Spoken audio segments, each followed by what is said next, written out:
जय हिंद दोस्तों। आज बात करेंगे political science class 12th chapter 5 जिसका नाम है समकालीन दक्षिण एशिया। और आज इस वीडियो में आप सबके लिए फुल चैप्टर एक्सप्लानेशन जिसे आप नोट्स भी कहते हैं, तो आप इस वीडियो को शुरू से लेके अंत तक जरूर देखिएगा। तो चलिए यहाँ से स्टार्ट करते हैं। उससे पहले मेरे दोस्त एक बात और समझ लीजिए, ये एक पॉलिटिकल साइंस का रूल होता है कि अगर आप चैप्टर वाइज नहीं पढ़ेंगे तो आपको समझ में नहीं आएगा।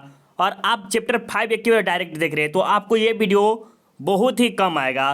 तो आपको हम यही कहेंगे कि चैप्टर 4, चैप्टर 3 और चैप्टर 2 और चैप्टर 1, तब चैप्टर 5 देखिएगा तब आपको अच्छा सा समझ में आएगा।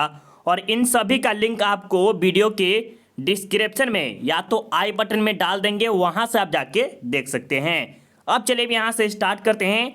और एक इम्पॉर्टेंट लाइन जो कि आपके लाइफ के लिए बहुत ही इंपॉर्टेंट है, और ये क्या है ये समझिए। सबसे पहले तो इसमें कह रहा है कि अगर आपको chapter wise notes, subjective and objective question चाहिए, जैसे एग्जांपल में समझ लीजिए शीतयुद्ध का दौर हो गया चैप्टर 1 का नाम, और इसका सबसे पहले हम क्या देंगे, आपको नोट्स देंगे। उसके बाद आपको क्या देंगे, सब्जेक्टिव क्वेश्चन कराएंगे। उसके बाद आपको ऑब्जेक्टिव क्वेश्चन देंगे, साथ ही साथ आपको मॉडल पेपर जो कि ऑफिशियल मॉडल पेपर प्लस मेरे द्वारा तैयार किया हुआ वो मिलेगा। 10 साल का क्वेश्चन बैंक MVBI सब्जेक्टिव जो कि मेरे द्वारा बनाया गया है, VBI ऑब्जेक्टिव, और टेस्ट सीरीज ज्वाइन करना है तो आप हमें इस नंबर पे जरूर संपर्क कीजिएगा। और इतना ही नहीं, आपको सबसे बेस्ट देने की कोशिश करेंगे, तो एक बार आप इस नंबर पे जरूर एक बार संपर्क कीजिएगा। अब चलिए हम यहाँ से स्टार्ट करते हैं। और यहाँ से आपके क्या आते हैं, समकालीन विश्व में या समकालीन दक्षिण एशिया है चैप्टर का नाम। तो दक्षिण एशिया के बारे में हम आपको इस वीडियो में समझाने वाले हैं, जो कि आप स्क्रीन पे देख रहे हैं। ये सब दक्षिण एशिया के बारे में ही आपको बताया जाएगा। और अगला वीडियो आपको बहुत ही और इंटरेस्टिंग रहेगा, तो इस वीडियो को आप लगातार शुरू से लेकर अंत तक देखिएगा। थोड़ा सा लंबा वीडियो हो सकता है लेकिन अच्छा से आपको समझाएंगे, ठीक है। चलिए स्टार्ट करें, यस या नो फटाफट कमेंट करके बताइएगा। यहाँ पे सबसे पहले क्या लिखा है, दक्षिण एशिया। आपको सबसे पहले क्या पढ़ना है, दक्षिण एशिया, जो कि आप रह रहे भारत के जितने भी देश हैं, भारत के जितने भी लोग दक्षिण एशिया में रह रहे, ठीक है। मालदीव हो गया, भूटान हो गया, बांग्लादेश हो गया, पाकिस्तान, ये सब क्या है, दक्षिण एशिया में रह रहे हैं। यहाँ तक कि चीन भी है, लेकिन चीन को प्रमाणित नहीं किया गया। इन सब के बारे में आपको बताएंगे। देखिए ये जो कलरफुल दिख रहे हैं ये बहुत ही इंपॉर्टेंट है। ये जो कलर दिख रहे हैं यही सब इंपॉर्टेंट है। क्या है, इंपॉर्टेंट है, जो कि बहुत ही कम यूट्यूब चैनल पे आपको ये सब मिलेंगे। और तो इस वीडियो को, चैनल को सब्सक्राइब सबसे कर लीजिएगा। अब चलिए हम यहाँ से स्टार्ट करते हैं, किसके, दक्षिण एशिया के बारे में। तो दक्षिण एशिया में 7 देश है। कितने, 7 देश है, याद रखिएगा। दक्षिण एशिया में कितने देश है, 7। कौन कौन, बांग्लादेश, भूटान, भारत, मालदीव, नेपाल, पाकिस्तान और श्रीलंका। याद रखिए कितने देश है, 1 2 3 4 5 6 7, याद हो गया। को इंगित करके किया गया है, मतलब कि 7 देशों को मिला के दक्षिण एशिया को बनाया गया है या इंगित किया गया है। तथा अफगानिस्तान और म्यांमार को शामिल किया गया है। क्या किया गया, ये जो अफगानिस्तान हो गया और ये म्यांमार हो गया, इन जगहों को क्या किया गया, शामिल किया गया। ये दक्षिण एशिया में आते नहीं है, इसे शामिल किया गया है। चीन इस क्षेत्र का एक प्रमुख देश है, लेकिन चीन को दक्षिण एशिया का अंग नहीं माना जाता है। कहिए सर ये तो दक्षिण एशिया में आता है, लेकिन आप कैसे कह रहे हैं कि दक्षिण एशिया का अंग नहीं है। तो ये रियल है, जब बुक खोलेगा तो आपको ये मिल जाएगा, ठीक है। चलिए अब आगे चले, यहाँ तक तो समझ में आ गया होगा मेरे ख्याल से। अब अगला पॉइंट आपको लिखना है, ब्रिटेन से आज़ाद होने के बाद भारत और श्रीलंका सफलतापूर्वक लोकतांत्रिक कायम रहा। जैसे आप समझते हैं जो अंग्रेज छोड़ दिया, ठीक है, गुलामी की जिंदगी से भारत दूर हो गया। उसके बाद क्या हुआ, भारत में जब से मतलब लोग गुलामी की जिंदगी से हट गया, तब से क्या चल रहा है, लोकतांत्रिक, मतलब लोगों के सपोर्ट के द्वारा ही कोई कार्य होता है। कहाँ कहाँ, ये भारत में और श्रीलंका में। आपसे पूछा जा सकता है कि श्रीलंका में किस प्रकार की सत्ता है, तो लोकतांत्रिक आपको बताना है, ठीक है। चलिए आगे चलते हैं। भारत हमेशा एक राष्ट्र के रूप में लोकतांत्रिक रहा है। भारत जो है हमेशा क्या रहा है, लोकतांत्रिक रहा है। ये राजतंत्र, प्रजातंत्र ये सब नहीं रहे हैं। लेकिन श्रीलंका में भी लोकतांत्रिक कायम रहा, और भारत और श्रीलंका दोनों के दोनों क्या थे, लोकतांत्रिक थे शुरू से लेके। अब आगे चलिए, आपको ये पॉइंट याद रखना है। पाकिस्तान और बांग्लादेश में लोकतांत्रिक और सैनिक दोनों तरह का शासन था। जैसे मान लीजिए पाकिस्तान जो आपके पड़ोसी देश है, वो क्या है, वहाँ पर क्या था, लोकतांत्रिक भी था कभी कभी और सैनिक भी था। मतलब सैनिक के द्वारा कह सकते हैं या लोगों के द्वारा कह सकते हैं, ये दोनों का शासन था। किसमें, पाकिस्तान और बांग्लादेश में। शीतयुद्ध के बाद बांग्लादेश में लोकतंत्र रहा। मतलब कि शीतयुद्ध जो कि 1945 से लेके 1991 तक चला था, याद रखिएगा। तो उसके बाद क्या हुआ, ये लोकतंत्र के चलने लगा। कौन, बांग्लादेश है। याद रहेगा ना, बहुत अच्छा। थोड़ा सा लंबा वीडियो बनेगा लेकिन बहुत ही अच्छा से समझाते हुए चलेंगे, ठीक है। शीतयुद्ध के बाद पाकिस्तान में लगातार 2 लोकतांत्रिक सरकार बनी। मतलब कि शीतयुद्ध के समाप्त होने के बाद यहाँ पर बांग्लादेश का रहा है, तो यहाँ पर शीतयुद्ध के जब अंत हो गया उसके बाद बांग्लादेश में क्या रहा, लोकतंत्र रहा। लेकिन पाकिस्तान में क्या कर रहा है, वहाँ पर क्या कर, लोकतांत्रिक सरकार बनी 2 बार लगातार। कहाँ में, शीतयुद्ध के बाद। पहली सरकार बेनजीर, क्या है, बेनजीर भुट्टो थी, याद रखिएगा। पहली सरकार कौन बनी, तो बेनजीर भुट्टो बनी। और दूसरी सरकार कौन बनी, तो नवजात शरीफ के नेतृत्व में हुआ। ये दोनों को दोनों याद रखना। ये कौन से सत्ता से थे, तो लोकतांत्रिक से थे। कौन से थे, लोकतांत्रिक से।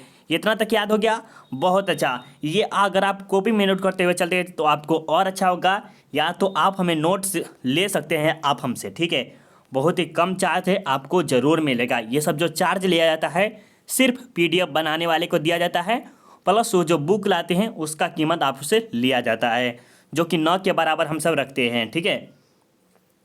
1999 में पाकिस्तान में सैनिक तख्त पलट हुआ। क्या हुआ, 1999 में पाकिस्तान में सैनिक तख्त पलट, मतलब सैनिक हटा के दूसरा चीज हो गया।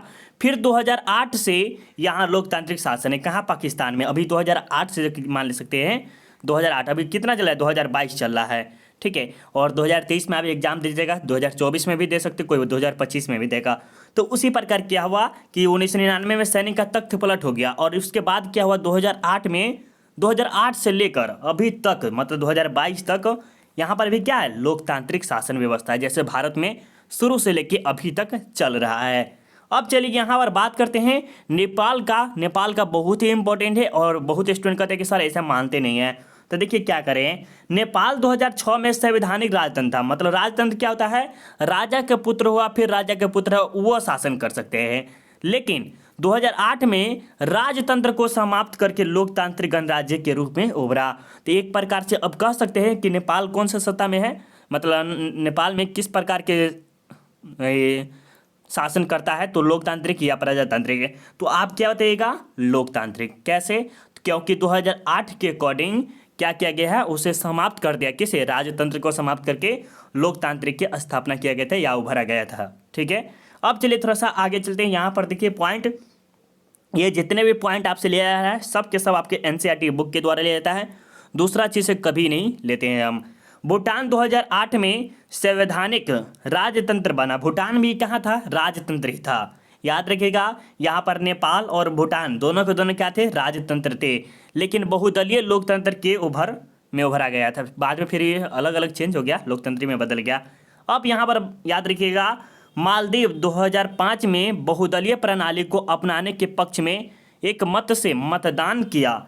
मालदीवियन डेमोक्रेटिक पार्टी, क्या है, मालदीवियन डेमोक्रेटिक पार्टी, जिसे MDP के नाम से भी क्या जानते हैं, क्या नाम से, MDP, यहाँ से याद रखिएगा, मालदीवियन डेमोक्रेटिक पार्टी। और 2018 में MDP चुनाव जीत हासिल की। क्या किया, और उन्होंने क्या किया, 2018 में चुनाव हासिल जीत की, ठीक है। तो ये भी आपको समझ में आ गया, ये कोई खास नहीं था, बट यहाँ पर आपको खास में बता दें कौन कौन सा इंपॉर्टेंट है। सबसे पहले आपको याद रखना है दक्षिण एशिया में कितने देश है, तो 7 देश है। और ये जो चीन है इसका अंग नहीं है, क्या है, दक्षिण एशिया का अंग नहीं है, सिर्फ माना जाता है लेकिन इसका अंग नहीं है, ठीक है। उसके बाद आपको याद रखना है कि भारत जब से स्वतंत्र हुआ है तब से लेकर मतलब अभी तक वो क्या है, लोकतांत्रिक है। उसी प्रकार श्रीलंका भी है और भारत भी, दोनों के दोनों इसी प्रकार है। बांग्लादेश भी फिर चेंज हुआ था लेकिन दूसरा देश ऐसा नहीं हुआ था। पाकिस्तान में भी चेंज हुआ था। और यहाँ पर बात करें आपको, देखिए नेपाल भी हुआ था, नेपाल भी याद रखिएगा। नेपाल में बहुत आदमी पूछता है कि नेपाल किस प्रकार के शासन है, तो वहाँ पर क्या किस प्रकार के शासन चलता है, तो आपको बताने किस प्रकार के राजतंत्र समाप्त करके लोकतंत्र की स्थापना की गई थी। कब, तो 2008 में, ठीक है। चलिए यहाँ तक आपको समझ में आ गए होंगे। और ये भी आपके लिए बहुत ही VVI है, याद रखिएगा, पॉइंट आपको बनाते चलना है, या तो आप हमसे नोट्स जरूर ले सकते हैं, ठीक है। चलिए, 5 बड़े देश के नाम बताना है। दक्षिण एशिया के 5 बड़े देश मिलकर एक सर्वेक्षण किया जिसमें लोकतंत्र को व्यापक जन समर्थन हासिल है। इन देशों में हम हर वर्ग और धर्म के आम नागरिक लोकतंत्र को अच्छा मानते हैं। जैसे देखिए, लोकतंत्र में क्या है, फ्रीडम है कि कोई भी खड़ा हो सकता है। जैसे मान लीजिए अगर मुखिया का चुनाव होता है तो उस टाइम आप देखते हैं कितना बहुत आदमी खड़ा हो जाता है, और इसमें जीतता कौन है, एक आदमी जीता है, जितना है। लेकिन प्रजातंत्र में ऐसा नहीं है, या राजतंत्र में ऐसा नहीं। राजतंत्र को देख लेते हैं, जब राजा है ना उसके पुत्र हुआ तो वो शासन करेंगे। कौन करेंगे, उसके पुत्र शासन करेंगे, ठीक है।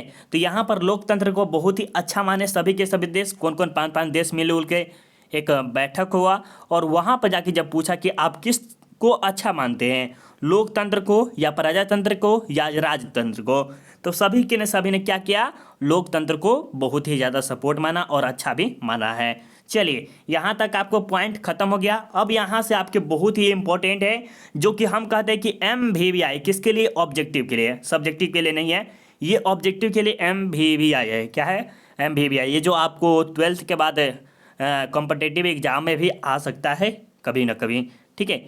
चलिए हम यहाँ से स्टार्ट करते हैं। यहाँ पे क्या लिखा है, पॉइंट बनाना है आपको। दक्षिण एशिया का घटनाक्रम का अर्थ ये हुआ कि जो समय में क्या क्या कार्य हुआ, जैसे भारत कब आज़ाद हुआ, भारत को क्या क्या मिला, ये सभी के बारे में आपको इस वीडियो में अभी आगे जानना है, ठीक है। तो देखिए क्या कह रहा है, 1947 से, मतलब कि 1947 से लेकर 48, 49, 50 जो भी है उसके बाद आपको बात किया जा रहा है, ठीक है। और पहले वाला वीडियो अगर आप देख लेते हैं, हम आपको ये चैलेंज देते हैं मेरे दोस्त, ये पॉलिटिकल साइंस बहुत लटपटा चीज़ है। क्या है, लटपटा चीज़ है। अगर आप चैप्टर 1 नहीं देखेंगे तो आपको चैप्टर 2 मतलब चैप्टर 2 देख लिए और चैप्टर 1 नहीं देखें तो आपको चैप्टर 2 नहीं समझ में आएगा। उसी प्रकार अभी चैप्टर 5 देख रहे हैं और आपको चैप्टर 4 नहीं समझ में आएगा, ठीक है। तो हम आपको यही कहेंगे कि चैप्टर वाइज देखिए, आपको बहुत ही अच्छे से समझ में आएगा, ठीक है। 1947 के बाद किया जा रहा था, ब्रिटिश राज की समाप्ति के बाद भारत और पाकिस्तान का स्वतंत्र राष्ट्र के रूप में उदय हुआ। ये क्या होता है शर्त, ये ब्रिटिश जो होता है ना, अंग्रेज को कहा जाता है। किसको कहा जाता है, अंग्रेज को। और उन्होंने जब छोड़ दिया, मतलब भारत को छोड़ दिया, उसके बाद क्या हुआ, भारत और पाकिस्तान दोनों के दोनों एक ही साथ थे, जुड़वा थे, मतलब एक ही साथ, जैसे मोहनजोदड़ो और हड़प्पा को कह सकते हैं, उसी प्रकार थे। तो ये दोनों के दोनों क्या हुआ, उदय हुआ। आगे चलिए, आपको पॉइंट याद रखना है कि 1948 में श्रीलंका को आज़ादी मिली। क्या हुआ, श्रीलंका को भी आज़ादी मिली। कब, 1948 में। और कश्मीर को लेकर भारत और पाकिस्तान के बीच लड़ाई हो गई। और ये जो श्रीलंका है ना, क्या किया, ये 1948 में भारत और पाकिस्तान के बीच में लड़ाई करवा दिया। कब, कश्मीर को लेकर। आप जानते हैं कश्मीर को लेकर बहुत ही ज़्यादा बवाल होता ही रहता आए दिन, किसमें, और भारत और पाकिस्तान में। कभी कभी चीन में नहीं होता है, भारत और पाकिस्तान में हमेशा होता ही रहता है। अब देखिए 1962 में कहा जा रहा है कि भारत और चीन के बीच सीमा विवाद हुआ। ये जो 1962 जो आप देख रहे हैं, भारत और चीन के बीच क्या हुआ, एक सीमा विवाद हुआ था, जो कि आप जानते भी हैं कि भारत और चीन के बीच लड़ाई जो हुआ था, कब होता, 1962 में, जिसमें किसका हार हुई थी, भारत के हार हुई थी और चीन का विजय हुआ था उस समय, जब सैनिक के मामले में, क्योंकि सैनिक उसके समय भारत के बहुत ही कम थे और उस टाइम बहुत ही नहीं जान पाते थे, ठीक है।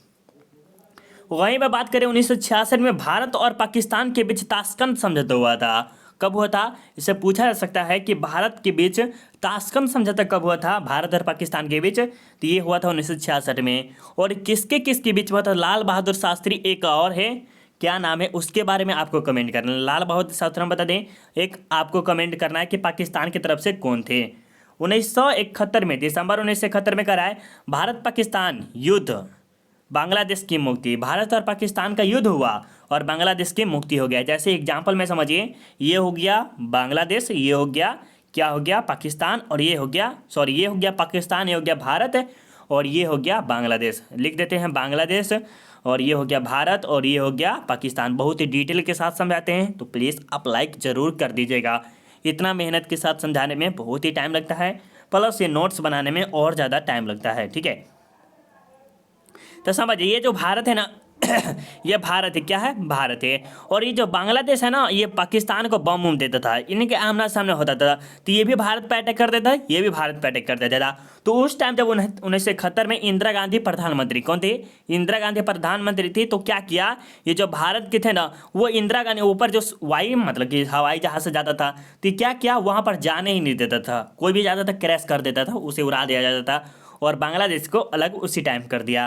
तो यही कह रहा है कि भारत पाकिस्तान युद्ध, मतलब भारत और पाकिस्तान के बीच युद्ध हुआ और बांग्लादेश की मुक्ति हो गई। चलिए अब बात करते हैं जुलाई के बारे में। जुलाई 1972 भारत और पाकिस्तान के बीच शिमला समझौता हुआ था। कब हुआ था, शिमला समझौता हुआ था भारत और पाकिस्तान के बीच। याद रखिएगा, शिमला समझौता कब हुआ था, तो 1972 में। किसके किसके बीच में, भारत और पाकिस्तान के बीच में, ठीक है। अब यहाँ पर याद रखिएगा, मई 1974 में भारत का परमाणु परीक्षण पोखरण में हुआ था। कब हुआ था, प्रथम या परमाणु परीक्षण कब हुआ था, तो प्रथम परमाणु परीक्षण कब हुआ था, तो 1974 में। कहाँ पर हुआ था, तो पोखरण में, याद रखिएगा। आगे चलिए, यहाँ पर देखते हैं, दिसंबर 1985 में दक्षेश के पहले सम्मेलन ढाका में हुआ। ये जो दक्षेश में कितने देश है, 8 देश है, और इसका पहला सम्मेलन कहाँ हुआ था, तो ढाका में हुआ था। याद रखिएगा, बहुत ही इंपॉर्टेंट है। जितने भी चीज़ आप ये देख रहे हैं, ये जितने भी आपको ग्रीन लाइन देख रहे हैं, ये सब बहुत ही इंपॉर्टेंट है अकॉर्डिंग टू आपको ऑब्जेक्टिव के मामले में, ठीक है। 1998 में भारत और पाकिस्तान के परमाणु परीक्षण किए गए, मतलब दूसरा परमाणु परीक्षण जो हुआ था 1998 में हुआ था। कब होता, 1998 में। वो भी कहाँ हुआ था, पोखरण में हुआ था, जो कि भारत और पाकिस्तान के बीच में हुआ था, साथ हुआ था। अब देखिए, जून जुलाई 1999 भारत और पाकिस्तान के बीच कारगिल युद्ध हुआ था। आपको पता है कि 1999 में क्या हुआ था, कारगिल युद्ध हुआ था। कब होता, 1999 में क्या हुआ था, कारगिल युद्ध हुआ था। आगे चलिए, 2007 में अफगानिस्तान दक्षेश का सदस्य बना। ये जो अफगानिस्तान है ना, ये क्या हुआ, दक्षेश का सदस्य। पहले 7 ही देश थे, कितने, 7 देश थे, लेकिन बाद में क्या हुआ, ये जो अफगानिस्तान है ये दक्षेश में फिर शामिल हो गया। तो कौन कौन आप देश है, ये आप हमें कमेंट करके बताइएगा कि दक्षेश में कितने देश थे, 7 देश थे। और एक बाद में क्या हुआ, अफगानिस्तान 2007 में ज्वाइन हो गया, तो 8 हो गया। हमें फिलहाल में ही कोई स्टूडेंट ने बोला हुआ था कि सर इसमें 7 ही देश है, लेकिन हमको लग रहा है कि ऐसा नहीं है। अकॉर्डिंग टू 2007 में तो जुड़ा ही है, अभी 2022 चला है, तो हटेगा थोड़ी ना, वही में रहेगा, तो 8 ही होगा। आपका जो पढ़े हैं वो आपको गलत होगा, सही। चलिए, नवंबर 2014 18वें दक्षिण सम्मेलन काठमांडू नेपाल में हुआ था। 18वें जो 2014 में होता 18वां दक्षिण सम्मेलन, वो कब हुआ था, नेपाल के काठमांडू में हुआ था। और इन सब के बारे में आपको हम दिखा दे, थोड़ा सा वेट कीजिएगा, या आपको जो लास्ट में आपको बता देंगे कौन कौन सा दक्षिण एशिया। देखिए, ये है दक्षिण सम्मेलन के बारे में, तो ये 18 के 18 दक्षिण सम्मेलन है, ये सभी के 19वीं 18 भी हो गया है। 3 सब के बारे में आपको लास्ट में ये प्रश्न आपको हम दिखा देंगे, ठीक है। चलिए अब थोड़ा सा आगे आ जाते, जहाँ पर हम पॉइंट छोड़े हुए थे। चलिए आजा हाँ, ठीक है। थोड़ा सा वीडियो लंबा होगा, लेकिन आपके लिए बेस्ट बनेंगे, ठीक है। चलिए, अब यहाँ पे कह रहा है पाकिस्तान में सेना और लोकतंत्र, army and democracy in Pakistan. क्या कह रहा है, army and democracy in Pakistan के बारे में आपको डिटेल में समझना है, डेमोक्रेसी और आर्मी के बारे में। तो अयूब खान के बारे में समझते हैं। ये जो अयूब खान जानते हैं कि ये भारत के प्रधानमंत्री थे, ठीक है। जब पाकिस्तान आज़ाद हुआ तब जनरल अयूब खान अपने हाथों में शासन ले ली थी। क्या कर ली थी, अपने हाथों में शासन ले ली थी, और जल्द ही अपने निर्वाचन करा लिया। उसके शासन के खिलाफ जनता का गुस्सा भड़का और उसे पद छोड़ना पड़ा। सॉरी, पद है, उसे पद छोड़ना पड़ा। किसे, अयूब खान को। देखिए, जब भारत आज़ाद, भारत और पाकिस्तान था, ठीक है। तो जब भारत, ये जो पाकिस्तान है ना, वो आज़ाद हो गया, क्या हुआ, वो अलग बन गया, स्वतंत्र राज्य देश बन गया। तो उस जब ही आज़ाद हुआ ना, तो ये अयूब खान ने क्या किया, अपने हाथ में ले ले कि हम यहाँ के सत्ता बनेंगे, ये बनेंगे भला। और उसके बाद क्या हुआ, यहाँ के जो जनता थे ना, वो गुस्सा से भड़का गए। क्या हुआ, गुस्सा से भड़का गया, तो इसीलिए से क्या करना पड़ा, उसे पद से छोड़ना भी पड़ गया। अब चलिए यहाँ पर देखिए क्या कर रहा है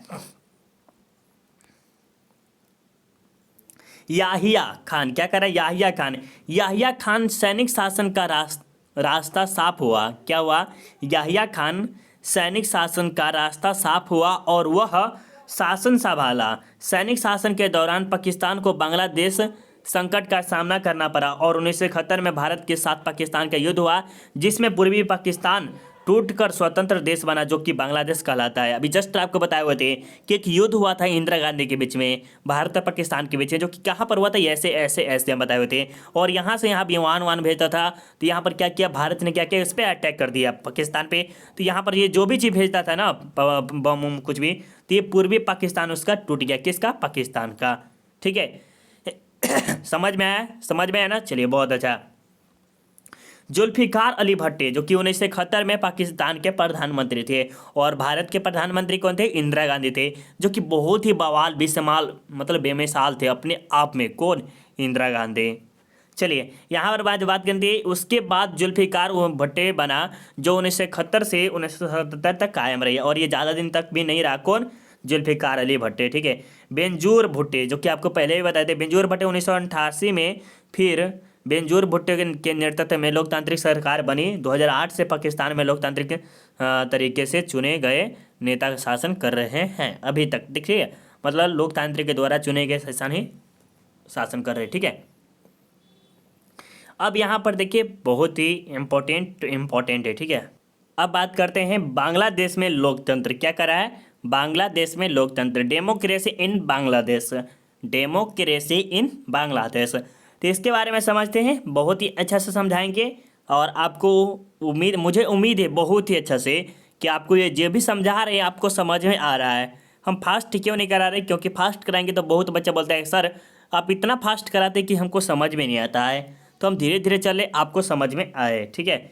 1947 से 1971 तक बांग्लादेश पाकिस्तान का अंग था। क्या हुआ, ये जो 1947 से लेकर 1971 तक बांग्लादेश पाकिस्तान का अंग था, एक छोटा मोटा अंग था।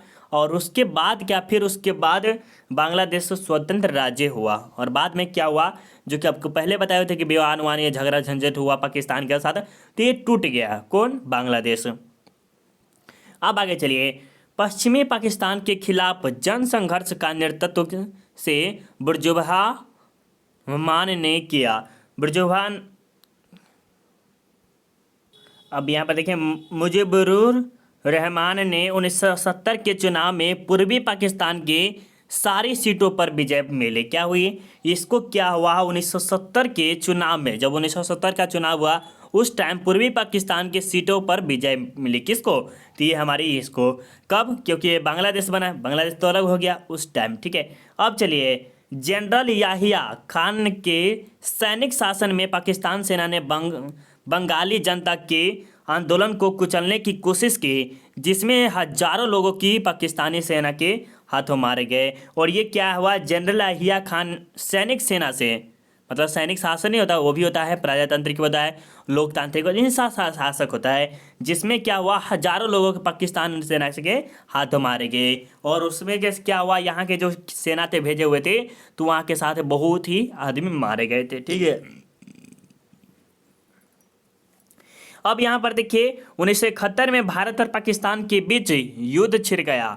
युद्ध की समाप्ति पूर्वी पाकिस्तान में पाकिस्तानी सेना ने आत्मसमर्पण तथा एक स्वतंत्र राष्ट्र बांग्लादेश के निर्माण के साथ हुई। ये बाद में हुआ क्या, ये भारत और पाकिस्तान के बीच हमला हुआ, दोनों के बीच में तो झंझट चलता ही था, फिर एक बार बहुत ही बड़ा हमला हुआ। उसके बाद क्या हुआ, ये जो बांग्लादेश देख रहे हैं ना, ये आत्मसमर्पण कर दिया कि हाँ लो भारत अब हम तुम्हारे साथ हैं, ये हो गया। तो इसके बाद क्या हुआ, ये भारत ने भी एक अच्छा सा उपाय दे दिया होगा उसे, तो ये स्वतंत्र राष्ट्र जीने लगा। क्या हुआ, स्वतंत्र, कौन, बांग्लादेश है। और बहुत लोग बांग्लादेश के लोग यहाँ पर क्या किए, भारत में आके बस गए। क्या हुए, बांग्लादेश के जितने भी लोग थे बहुत ही अधिकतर क्या हुए, भारत में आके भी बसे हुए थे। ठीक है। चलिए, और यहाँ पर देखिए शेख मुजीब के खिलाफ 1975 में सेना ने बगावत कर दी तथा शेख मुजीब सेना के हाथों मारे गए। और इसके बाद क्या हुआ, शेख मुजीब जो है वो अपने सेना के हाथों ही मारे गए थे। ठीक है।